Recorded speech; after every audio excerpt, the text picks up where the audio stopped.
Welcome to Inside Academia, the weekly program where we take a look behind the ivory curtain, seeking a frank discussion of American education. I'm your host, Andy Nash. My guest today is Mrs. Naomi Schaefer Riley. She's a former Wall Street Journal editor and writer whose work focuses on higher education, religion, philanthropy, and culture. She's also author of God on the Quad, How Religious Colleges and the Missionary Generation Are Changing America, as well as most recently, The Faculty Lounges, and other reasons why you can't get the college education you pay for. Mrs. Naomi Schaefer Riley, welcome to Inside Academia. Thanks, Andy. I would like to begin by talking a little bit about your new book, The Faculty Lounges. But I want to preface that by a brief talk that you gave at the John W. Pope Center's conference back in early May, in which you talked about tenure as being one of the problems with respect to teaching and students making sure that they get a good quality education and instruction in their college experience. You drew an analogy, an interesting one, with the state of modern higher education, likening it to the newspaper that someone would buy not to read, but rather to line a bird cage. Can you kind of give us that as a background to your book? Well, I started thinking about kind of the mismatch, in kind of the economic transaction of higher education. So, the producers of higher education sort of think they're producing one thing, and the consumers, I think they're buying something else. So the analogy that I came up with for this was, suppose I started a newspaper, and I, of course, should say that I'd be crazy to do that right now, but suppose I started a newspaper, and I was selling it for a certain price, and you decided you were going to buy it. So I think I'm selling you the news, but in fact, when you take this newspaper home, you're using it to line your birdcage. And, the transaction works out okay. I mean, you think I'm charging a fairly reasonable price. You think the paper's pretty good. And I think, wow, I'm doing great journalism. And this all works fine, I think, for a while until we have to have a discussion about improving quality or reducing costs. So when you want to improve quality, you want thicker paper.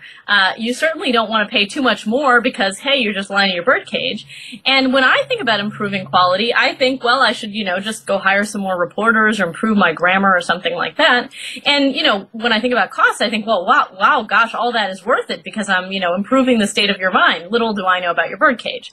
So in higher education, what you have is the professors who are doing the producing of the education, the good ones anyway, sort of think that they're broadening your mind and they think you're kind of, improving your education.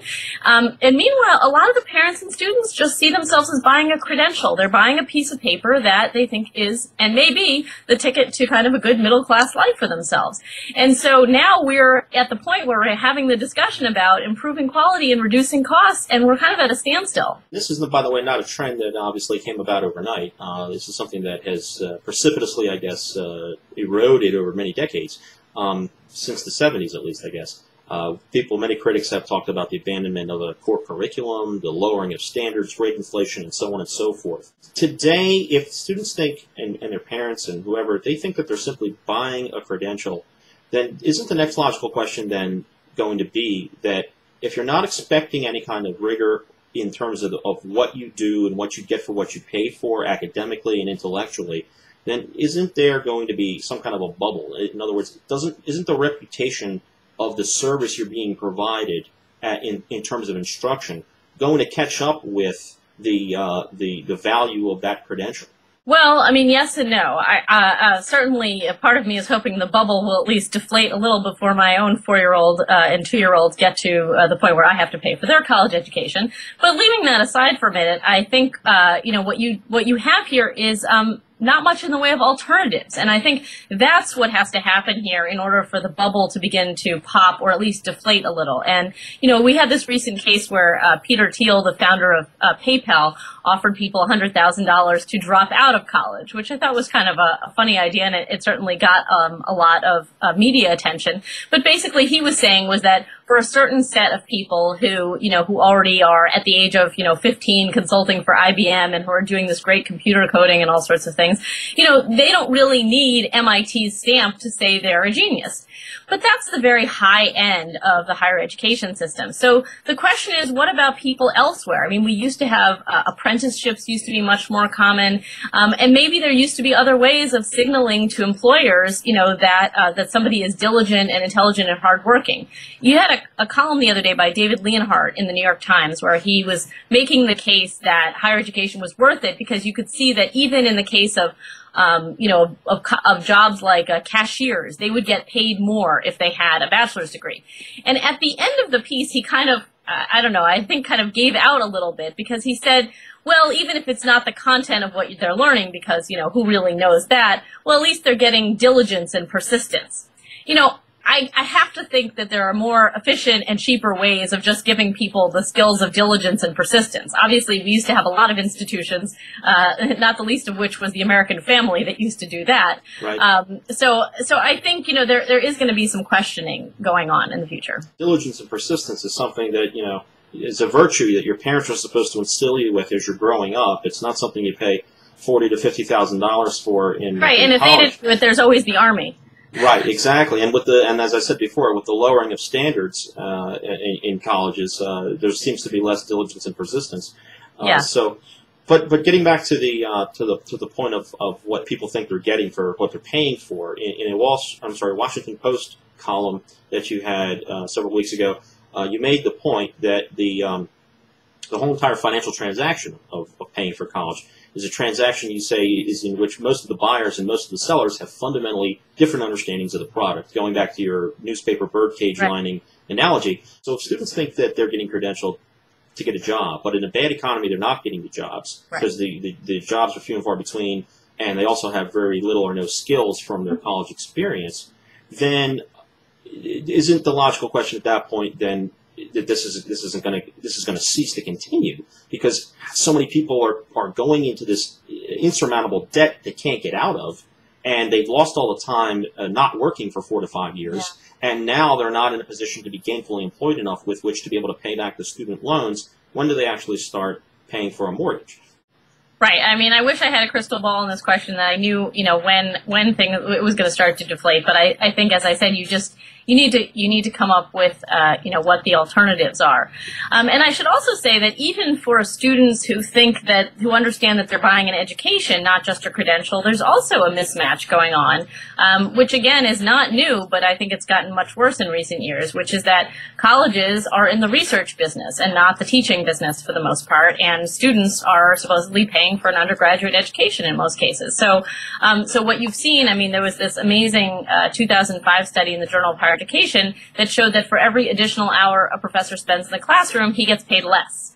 So, I think that would come as news to most parents and students that I know.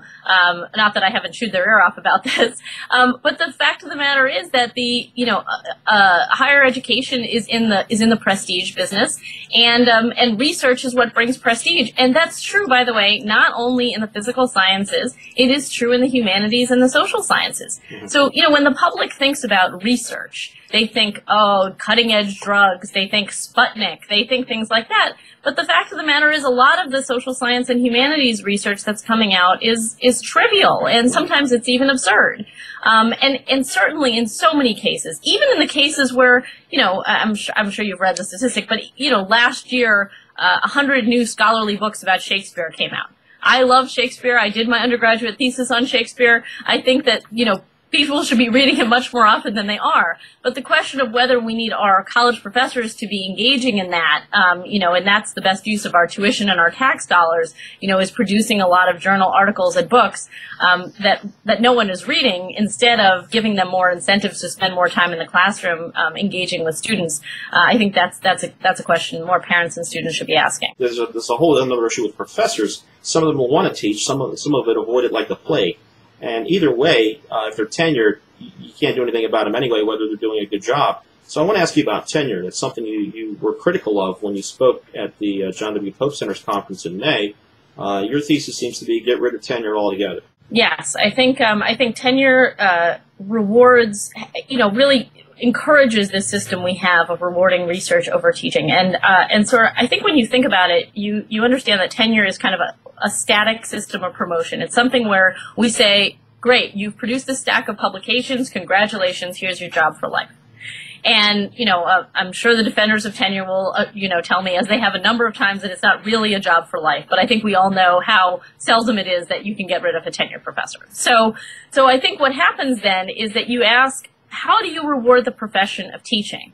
And to me, and to most good teachers, teaching is a dynamic profession. It is not one where you can rest on your laurels. It is one which is in need of constant evaluation. And even the best professors, I think, would acknowledge that. I mean, I've had professors who've won teaching awards who have told me, they worry, 10 years out that they're not as good as they were at the beginning. And I think, good teachers have to ask themselves that question all the time. Our system for evaluating teaching right now is really, I think, fairly shoddy. We simply say, oh, you know good teaching when you see it. That's plainly not true. I mean, there are all sorts of things that go into good teaching besides, by the way, being an entertaining lecturer. There's sort of the way that you're doing grading. There's the way that you're engaging with students outside the classroom and all sorts of things like that. But instead, we just sort of say, well, that's not our primary concern. So, I had a professor in college who I interviewed for this book who said, I've been teaching her for 20 years and nobody has even walked into my classroom who is not a student.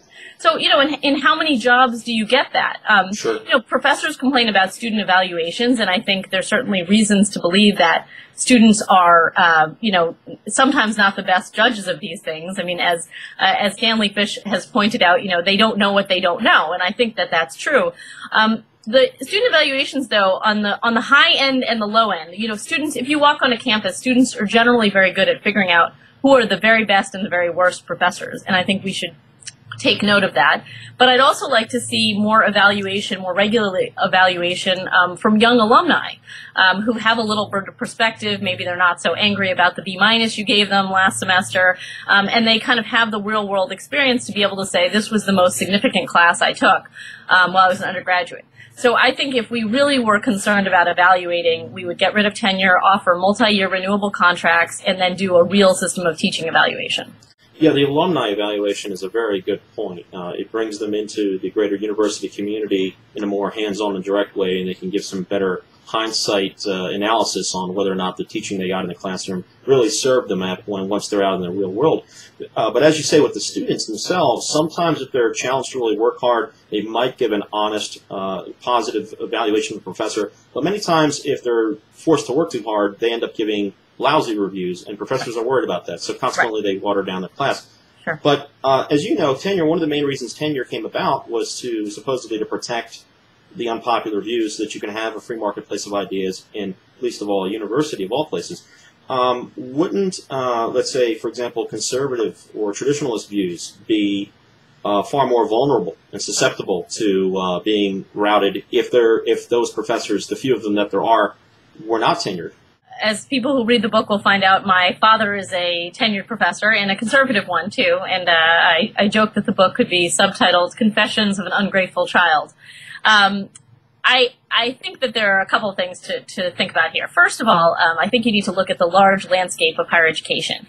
And it is not one in which I think controversial statements need to be protected for a lot of professors. You have a lot of vocational professors and you have a lot of professors teaching remedial classes. And in those cases, I don't think we need to be in the business of protecting professors who really want to go out on a limb. If they're teaching introductory composition or if they're teaching introductory business administration, this is just, I think that's a bridge too far. The second thing I would look at is sort of the state of academia in general. I think it's one of the most intellectually uniform institutions that we have in our country. And so I don't think tenure has sort of done what it was supposed to do, which is protect dissent. One reason for that certainly is that we sort of train people for so long to keep their heads down. There's this, Harvey Mansfield had this famous phrase, first get tenure, then hoist the Jolly Roger. I don't think most people get around to hoisting the Jolly Roger after they've been keeping their head down and their mouths shut for 20 years before they get a tenured position. The last thing with the conservative professors, I think it's a pragmatic thing. I mean, Checker Finn, who's a former assistant secretary of education, said to me, you could protect the jobs of 411 conservatives, but you're also protecting the jobs of 400,000 liberals. And, I think at this point, the system really needs to be undone in such a way as to really open up the market, make it more flexible, have people move around more, and I think then you get more of the intellectual diversity that tenure was supposed to promise. Well, hopefully, but the argument would be if you're conservative, wouldn't those conservative academics be the first ones to go? Oh, I think they would. I mean, I absolutely Yeah. agree with you. I mean, I think that, like I said, it's a pragmatic consideration for me. I think this is a system-wide problem that is so hugely problematic Sure. that I would be willing, to sacrifice a lot in order to get rid of tenure. In March, you had a column for USA Today on why unions hurt education. As you know today, and this is a trend, especially with mass higher education and so many students going to college, universities are trying to cut costs by utilizing more and more graduate students and low-paid adjunct faculty to teach more and more of the undergraduates, which they view as this burdensome, laborious chore. So they get to, I guess, while they charge more tuition from the students, they get to pay these people a whole lot less money than a full-blown tenured professor, as far as teaching is concerned. So should these people unionize? Would that make teaching any better if they were paid more, presumably if they were unionized to teach undergraduates? And then what would be the impact of that in your opinion? I guess my conclusion about the adjuncts after talking to enough of them is that I don't blame them for wanting to unionize. This is a horrible situation that they're in. They're being paid next to nothing. They find out a week before the semester begins whether they even have a job. So I don't blame them for unionizing. And as far as the graduate students go, I mean, we're claiming that they have apprenticeships or something like that, but in large part, I think that we're basically, using them as labor at the bottom of the academic ladder. So I don't blame any of these people for unionizing. That being said, I don't think it's going to really improve higher education. I don't think unionization has improved K-12 education, and I think it's done a lot to destroy our K-12 education system. But in higher ed, I expect it will do the same thing. But unless we do something to reform the system, where I think we make it sort of more fair, so that the senior tenured professors cannot just, slough off all the hard work on the graduate students and the adjuncts, and give people at the bottom of the ladder a good chance of getting, a decent job. I think that that's the threat that you're facing, which is mass unionization of higher education. Naomi Schaefer-Riley, your book is called The Faculty Lounges and Other Reasons Why You Won't Get the College Education You Pay For. I want to thank you again for joining us today. Thanks for having me. All right, I'm Andy Nash. This has been InsideAcademia.tv. Please join us again next week, as every week, as we take you for a look behind the Ivory Curtain.